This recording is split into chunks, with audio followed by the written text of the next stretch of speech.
Olá, pessoal! Mais uma semana de aula.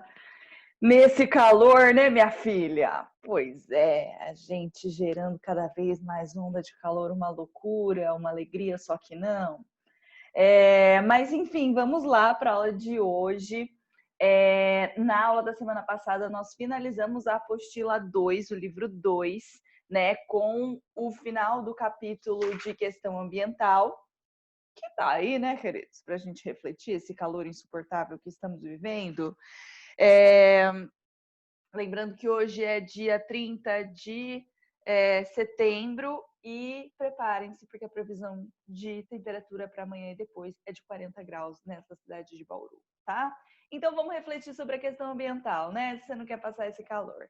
Enfim, mas mudando de assunto, então, nós vamos começar hoje o livro 3, tá? O livro 3 que começa lá com o capítulo 8, o espaço urbano, tá? Então, nós vamos falar de áreas urbanas, cidades agora. Já peço desculpa para vocês pelos eventuais barulhos no fundo. Eu estou de janela aberta porque não tem condição. Eu teria que, para ficar com menos barulho, eu teria que fechar a janela, mas aí eu cozinho, né? Então, como é que fala? Pela bem-estar, né? Pela vida da professora aqui, como vocês prezam por isso, talvez fique um barulho aí no fundo. Mas, enfim, vamos lá, então, sem mais delongas, para o capítulo 8. Estou projetando aí, então, para vocês. Capítulo 8, livro 3, então, né? Livro 3, frente 1, capítulo 8, espaço urbano, que eu chamei de parte 1. Vou continuar tentando deixar os vídeos mais curtos, e aí eu dividi esse capítulo em duas partes. E esse primeiro pedaço, a gente vai falar essa primeira parte na aula de hoje, nós vamos falar sobre o processo de urbanização, certo? Bom, vamos lá então. Antes da gente falar do processo de urbanização, é importante que a gente entenda o que é o urbano, né? O que é urbano e o que é rural. Então, temos a área urbana e a área rural de um município, né? A área urbana é aquilo que a gente chama de cidade, né? O que a maioria de nós provavelmente, onde a maioria de nós mora, né? Então nós moramos, eu, por exemplo, moro na área urbana, por isso que eu pedi desculpa para vocês pelos eventuais barulhos ao fundo, porque aqui a gente tem barulho de motos loucas, tem barulho da obra que estava tendo até agora, tive que esperar um pouco para começar a gravar, porque tem uma obra aqui na vizinha. Enfim, e esse calor dos infernos que sentimos, desse bafo quente que vem do asfalto, né? Área urbana, cidade. Enquanto que a área rural é o campo, né? Então, onde a gente tem, de certa forma, o predomínio dos objetos naturais ainda, não que eles sejam não antropizados, né? Porque o ser humano que moldou, mas a gente ainda tem a presença de objetos naturais. Enfim, a gente vai estudar um pouco dessa diferença entre o campo e a cidade, a área urbana e a área rural, com o foco aí na área urbana, certo? Bom, então eu estava explicando, né? O que difere a área urbana da área rural é que elas têm diferentes fisionomias e paisagens, né? Então, quando a gente olha uma paisagem urbana, a gente facilmente consegue diferenciar da área rural, né? De uma paisagem rural. Elas têm diferentes funções também, né? Então, a cidade tem algumas determinadas funções, enquanto que o campo possui outras específicas. Existe uma complexidade dos objetos geográficos, né? Então, nós temos aí o predomínio de objetos naturais no campo e o predomínio de objetos técnicos e tecnológicos na cidade. Mas isso não é uma regra, né? Porque cada vez mais nós temos visto no campo objetos técnicos, tecnológicos também no campo, presentes no campo, né? Então, nós temos aí essa complexidade que é interessante a gente analisar ainda mais atualmente, né, nos tempos que vivemos. Não é uma coisa totalmente definida, né? Um cá, um lá, enfim. E o que difere também é a concentração de pessoas e fluxos, né? Então, há uma maior concentração de pessoas na cidade do que no campo. Né? Na cidade é uma casa do lado da outra, ou uma casa em cima da outra, uma grande concentração de pessoas, enquanto que no campo essa situação é diferente. Então, existem áreas sem habitação, né, que são destinadas à agricultura, à pecuária, e as casas elas se encontram mais distantes umas das outras. Os fluxos também são muito mais intensos na cidade. fluxos de mercadoria, de pessoas, fluxos financeiros, enfim. Né? Então, a gente tem essa concentração de pessoas e fluxos justamente na área urbana, né? Mas aí a gente falou, né, que a área urbana é então o que a gente chama de cidade e a área rural o que a gente chama de campo. E o que é uma cidade? É muito importante, antes de tudo, a gente definir, né, que há uma diferença, na verdade, o que faz a cidade ser uma cidade, né, a área urbana, o que diferencia uma cidade de uma aldeia ou de uma vila, por exemplo, é a sua função. É a função urbana. Então, um centro urbano, ele tem uma função. Essa função ela pode ser política, como é o caso, por exemplo, de Brasília, né? É uma área urbana que surgiu aí com uma intenção política de concentrar as decisões políticas do país, né? Pode ser uma função comercial, como é, por exemplo, o caso de Bauru, né? Bauru é uma cidade comercial predominantemente, acho que não sei se em algum momento já foi industrial, mas enfim, somos predominantemente comercial. Temos as cidades de função religiosa, de função turística, de função industrial, financeira, enfim. Né? E uma cidade, uma área urbana, né? Uma cidade, ela pode apresentar mais de uma função, não necessariamente apenas uma, tá? Vamos diferenciar também cidade de município, né? Município é uma delimitação territorial legal sob a administração de uma prefeitura composta por campo e cidade. Ou seja, o município ele é composto por área urbana e área rural, né? Então a gente, por exemplo, eu moro em Bauru, moro na área urbana de Bauru, na cidade de Bauru, né? Mas quando eu vou pegar a estrada para alguma outra cidade, eu entro na área rural, eu saio da cidade, né? Eu saio da área urbana, entro na área rural de Bauru, começa a ter plantações, pastos, enfim. Mas eu continuo dentro do limite do município de Bauru. E aí, normalmente, a gente vê na estrada, né? Uma placa azul, limite de município, tal e tal. Né? Então, normalmente, esse limite de município é na área rural. Por quê? Porque a cidade fica concentrada ali numa área, né, da cidade mais central do município, e aí a gente tem que passar pela área rural para sair do município e entrar na área rural de um outro município. O que não acontece, por exemplo, na Grande São Paulo, mas a gente vai chegar lá mais para frente. Então, o município ele é composto por campo e cidade, e quem administra é uma prefeitura, né? A administração é a responsabilidade de uma prefeitura. Então, o prefeito ele tem responsabilidade, por exemplo, o prefeito de Bauru, ele tem responsabilidade para com a área urbana, ou seja, a cidade de Bauru, e também com a zona rural de Bauru, né? O campo também é responsabilidade da administração da prefeitura, certo? Então, aqui, cidade, área urbana de um município, campo, área rural de um município. Aqui, ó, essa imagem de satélite, dá para ver bem interessante. Eu que coloquei aqui, enfim, trabalhei nessa imagem de satélite, e aí eu coloquei aqui o perímetro urbano em rosa, né? Então, aqui é o município de Cananéia.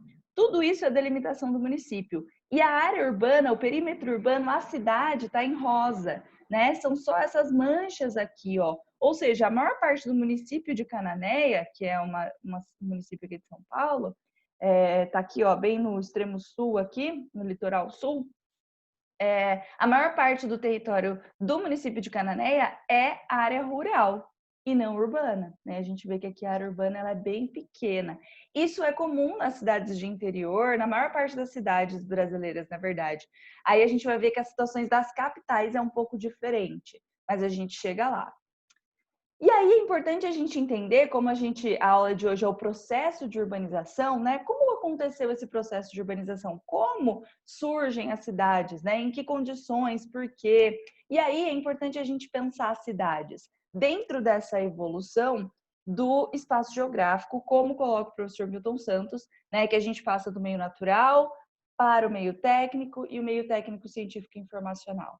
Né? O meio natural, aquele meio que nós vivíamos antes da primeira Revolução Industrial, o meio técnico já no momento de Revolução Industrial, primeira e segunda, e o meio técnico científico e informacional, que vem depois de uma terceira Revolução Industrial, pós-Segunda Guerra Mundial, que a gente tem um avanço da técnica, da tecnologia, da ciência, né? Então, a ciência alinhada à técnica, que é da origem à tecnologia, né? E aí nós temos, então, passamos a viver no meio técnico, científico e informacional, que é o que a gente vive até hoje. E como a cidade, ou seja, a área urbana, evolui, né, ao longo desse processo de transformação do espaço geográfico que o homem traz, né? Então, lembrando só, vamos começar aí pelo meio natural. O meio natural, o homem se adequava ao meio, né? Então, nós não tínhamos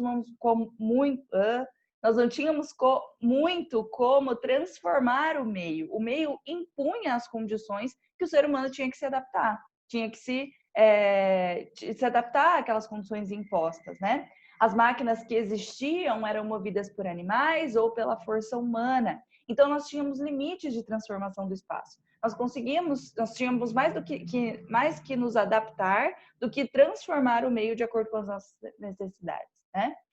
Nesse contexto do meio natural, que vai até a primeira Revolução Industrial, né? Nós temos aí o surgimento das primeiras cidades há cerca de 5 a 7 mil anos atrás, né? Então, aí, 3.000, 6.000 antes de Cristo, mais ou menos, né? Minhas contas são ótimas. Mas, enfim, nós temos o surgimento, né, dessas primeiras cidades. O que diferencia uma cidade, né, uma aldeia de uma cidade, justamente é aquilo que eu disse anteriormente, é a função urbana.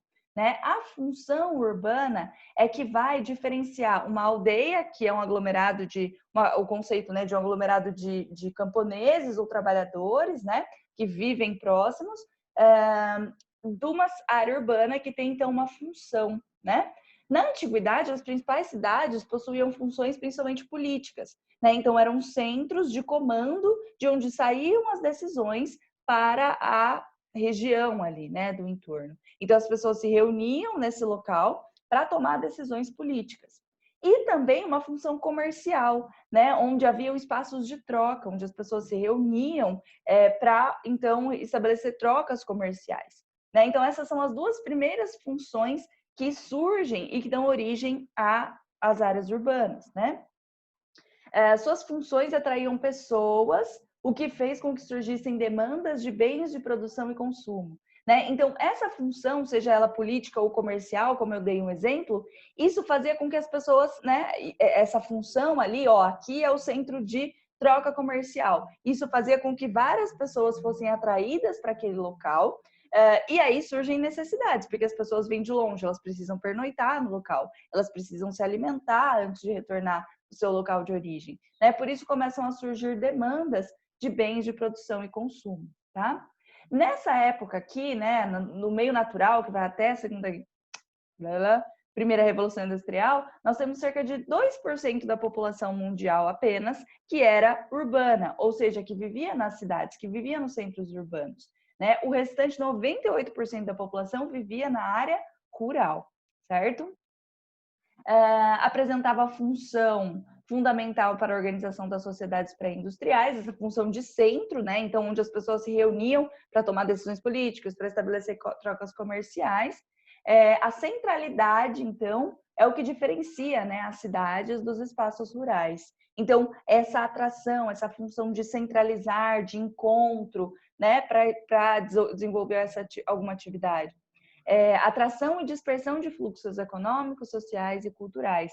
Ou seja, a cidade ela adquire ela tem essa característica de centro, de onde são atraídas pessoas, né, fluxos econômicos, sociais, culturais, e de lá também saem esses fluxos, né, se dispersam esses fluxos econômicos, sociais e culturais. Por isso essa função de centralidade, né? A vida urbana, caracterizada pela intensidade do encontro, né? Então, essa intensidade dos encontros acontecendo com mais intensidade, pela troca, pelo dinamismo, pela diversidade que surge desse encontro, né? Desse ponto de encontro, dessa centralidade que a cidade desenvolve, né? Então, a vida urbana, ela tem essa característica, né? Desde lá do meio natural, essa característica de diversidade, do encontro, do dinamismo, né? Do encontro dos diferentes para estabelecer trocas e tomar decisões, certo? E aí nós passamos então para o meio técnico. O meio técnico depois da primeira revolução industrial, né? Então surgem as máquinas, né, movidas a combustão, que deu aos seres humanos uma capacidade de transformar o meio com mais efetividade, o que gerou novas necessidades. Né? Então, a partir da existência das máquinas, que não eram mais movidas apenas com a força animal e a força humana, elas passam a ser movidas a combustão, elas passam a ser movidas a vapor, né? A vapor primeiro, depois a combustão. E aí nós temos essa capacidade mais avançada do ser humano de transformar o meio, certo? E essas transformações elas vão acontecer principalmente nas áreas urbanas. Surge então a função industrial, que até então não existia na cidade, né? Mas surge essa função industrial, onde se concentram as indústrias, e a cidade passa a ser totalmente transformada pela industrialização, né? Porque os bens locais de instalação das indústrias, né? Então, as indústrias onde elas se instalavam, isso fazia com que houvesse uma maior concentração de pessoas, de relações comerciais, do desenvolvimento técnico, né, do seu próprio desenvolvimento, do próprio desenvolvimento da indústria, começa a acontecer por conta da existência, né, da localização específica dela em uma área urbana, né, na área urbana. E aí, é nesse momento, né, do processo aí de industrialização do mundo, principalmente a gente está falando aqui nesse contexto histórico da Revolução Industrial na Europa, depois a América do Norte, enfim, para a gente aqui vai vir bem depois, né? Mas nós temos o acontecimento do êxodo rural, ou seja, essa migração do campo para a cidade, a saída do campo para ir viver na cidade, essa migração provocada pela diminuição da necessidade de mão de obra nas áreas rurais e aumento da necessidade de mão de obra nas áreas urbanas. Por quê? Porque as fábricas se instalam... Olha isso, velho. Desculpa, gente. Essas fábricas, elas passam então a se instalar nas áreas urbanas, né, nas cidades, e as fábricas precisavam de mão de obra. Então, as pessoas que se veem com pouca necessidade, que se veem no campo, né, tendo que trabalhar cada vez menos por conta do início aí também da presença das máquinas, elas vão, se deslocam, saem do campo, vão morar na cidade, porque lá tem uma grande oferta de emprego nas fábricas, nas indústrias, tá? E aí nós temos, né, com a Revolução Industrial, o início do que a gente chama do processo de urbanização. Isso, gente, é uma característica, esse processo de urbanização, aliás, esse processo de urbanização, como consequência da industrialização, é típica de países desenvolvidos, tá? Nos países subdesenvolvidos, isso não acontece dessa forma. Então, nós estamos falando da lógica dos países desenvolvidos. Quando há a instalação das indústrias, né, nas cidades, as pessoas passam em grande quantidade, né, de pessoas passa, então, a ir viver na cidade. Com isso, há o aumento da população urbana em relação à população total. Então, a população sai do campo, passa a viver na cidade. Há um aumento da concentração de pessoas na cidade, aumenta o número de pessoas na cidade. Consequentemente, aumenta a infraestrutura urbana, né, para abrigar todas essas pessoas. E é isso que a gente chama de urbanização, o aumento da proporção da população urbana em relação à população total. Passagem de um período de existências de cidades que não apresentavam uma tendência ao crescimento, para um período no qual as cidades passam a apresentar intenso crescimento e grande aumento da população. Por que isso acontece? Por conta das indústrias, né? Em 1950, a população urbana chega a 30%. Então, a população urbana mundial chega a 30%. E ultrapassa 50% em 2010. E a partir de 2010, o mundo passa a ser urbano, com a maior concentração de pessoas vivendo nas cidades, tá? E aí nós temos, né, a realidade atual que nós vivemos aí no meio técnico, científico e informacional, onde há o predomínio de objetos técnicos, científicos e de informação, né, à nossa volta. A gente já quase não vê objetos naturais, né, só realmente em áreas de proteção. Mesmo a área rural, ela tem ali a presença desses objetos técnicos, científicos e informacionais, né? Então, nós temos o desenvolvimento dos meios de transporte e comunicação, aumentando a velocidade dos fluxos de materiais e de informação. Então, graças ao avanço da tecnologia, graças aí, né, pode ser que seja graças ou não, enfim, depende do ponto de vista, Mas por conta do avanço da tecnologia nos meios de transporte e comunicação, nós temos uma intensidade maior de fluxos de informação, né? Agora, não necessariamente o fluxo de informação está ligado ao fluxo material, como era no passado, que para chegar uma informação de um lugar ao outro, era necessário que uma carta fosse deslocada no espaço, enfim, que sei lá, um pombo correio se deslocasse no espaço. Hoje em dia, e com o meio técnico científico e informacional, com o desenvolvimento da tecnologia nos meios de comunicação, nós temos então a não necessidade mais, né, desse fluxo ser material. Esse fluxo de informação ele pode ser instantâneo. Eu posso gerar uma informação aqui instantaneamente, né? Isso pode chegar do outro lado do mundo. Então eu tenho, e os materiais também, com o avanço da tecnologia nos meios de transporte também, a matéria ela consegue se desenvolver, se deslocar de uma maneira mais rápida. Nós conseguimos nos deslocar no espaço com uma velocidade maior, né? E com isso, com esse avanço dessas trocas, né, essa possibilidade de fluxos mais intensos de materiais e informação, forma-se uma rede de transporte e comunicação, né? Uma nova relação entre os lugares. Dispersão da centralidade. Cada ponto da rede é um centro. Por quê? Agora eu não precisa mais todo mundo ir para, sei lá, uma cidade comercial para fazer trocas comerciais. Né? É possível o deslocamento, é possível a transferência, o transporte desses materiais. Então, nós passamos a ter uma rede, na verdade, não tem um único centro mais, né? São vários centros que estão interligados pelos meios de comunicação e transporte, certo? Então, eu tenho essa centralidade que antes era uma característica das áreas urbanas, se dispersando. Agora eu tenho vários centros e não apenas um, né? E eles estão, então, interligados por essas conexões aí de transporte e informação. A centralidade das cidades é mais dispersa, né? Então, como eu acabei de dizer, novos centros se criam, né? Nós temos uma nova lógica de centro de comércio e de informação, enfim, como um exemplo aí do novo centro de comércio que surge, né? São os shopping centers. Então, surgem esses prédios grandes que tem uma loja do lado da outra que ali é específica para comprar, para você ir lá para comprar, né? Bem capitalista essa criação aqui, essa invenção humana, né?